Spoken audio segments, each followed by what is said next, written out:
السلام عليكم. في حلقة اليوم غدا نتكلم عن التسميد المناسب للقمح ومتى يتم تسميد القمح، لكن قبل ذلك ادعمونا بالاشتراك في القناة وضغط زر شكرا. أول شيء لابد من معاينة حالة التربة في الحقل من خلال اختبار التربة بشكل دوري كل سنة أو كل نصف سنة قبل استخدام أي طريقة للتسميد. كيف ما كتعرفوا الحقول كتختلف من منطقة إلى أخرى وعلى حسب نوعية التربة، لهذا لا يمكن لأي شخص يقدر يقدم لك نصيحة تسميد بلا ما يشوف المنطقة أو يختبر التربة. لكن في حلقة اليوم على قناة صباحية المعرفة ستشاهد بعض برامج التسميد والخيارات اللي كيستخدموها العديد من المزارعين في جميع أنحاء أرجاء العالم. الهدف من التسميد هو أننا كنزودو نبات القمح بأنواع وكميات مناسبة ديال العناصر المغذية باش تنمو نباتات القمح ونحقق إنتاجية عالية. ولهذا يحتاج نبات القمح إلى النيتروجين. يعد النيتروجين والمياه من العوامل الرئيسية التي تؤثر على المحصول النهائي للقمح. وللحصول على أعلى محصول وأفضل جودة للحبوب يجب أن تضع برنامج التسميد المناسب مع التربة الخصبة ومتطلبات العناصر المغذية المختلفة. يلزم عادة 25 كيلوغرام من النيتروجين لإنتاج 1 طن من حبوب القمح لكل هكتار واحد. تحتاج نبات القمح إلى الفوسفور والبوتاسيوم.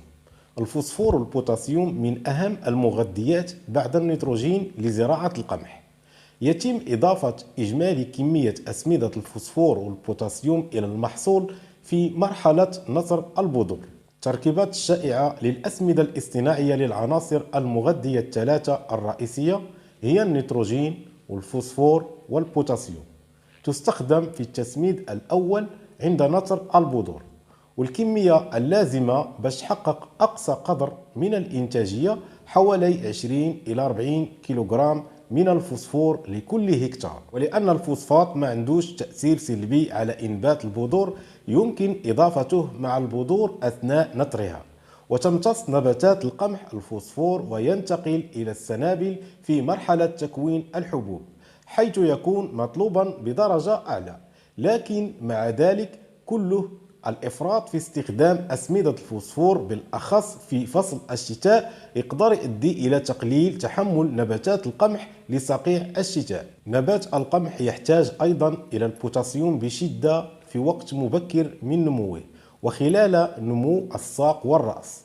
عادة ملي تيكون هناك نقص في البوتاسيوم يتم إضافة أكسيد البوتاسيوم بكميات تصل من 2 إلى 7 كيلوغرام لكل هكتار واحد، وقد تكون الكميات أعلى بقليل بالنسبة للتربة الرملية. دور الفوسفور له دور مهم في تكوين وقوة النباتات ويساعد في تكوين الحبوب. يمكن للمزارع أن يتعرف على احتياجات نباتات القمح إلى السماد النيتروجيني، وذلك من خلال ملاحظته لون النباتات. من المفروض كتكون نباتات خضراء اللون متجانس في جميع نباتات الحقل، أما نباتات ذات اللون الشاحب أو يميل إلى الصفرة فكتدل على احتياجها للسماد النيتروجيني. والنباتات ذات اللون الأخضر الداكن لا يجب إضافة لها سماد. ويحتاج نبات القمح إلى الكبريت والحديد والزنك والنحاس والكالسيوم. كل هذه المغذيات لها دور جد مهم لنبات القمح. هذه المغذيات تكمل بعضها البعض للحصول على محصول جيد من القمح. هذه بعض الإرشادات العامة. كنتمنى تكون حلقة اليوم كانت مفيدة ببعض المعلومات التي تهمك.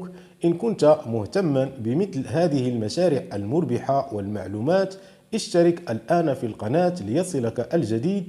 لا تنسوا دعمنا بضغط لايك وضغط قسم التشكرات لدعمنا. والسلام عليكم ورحمة الله وبركاته.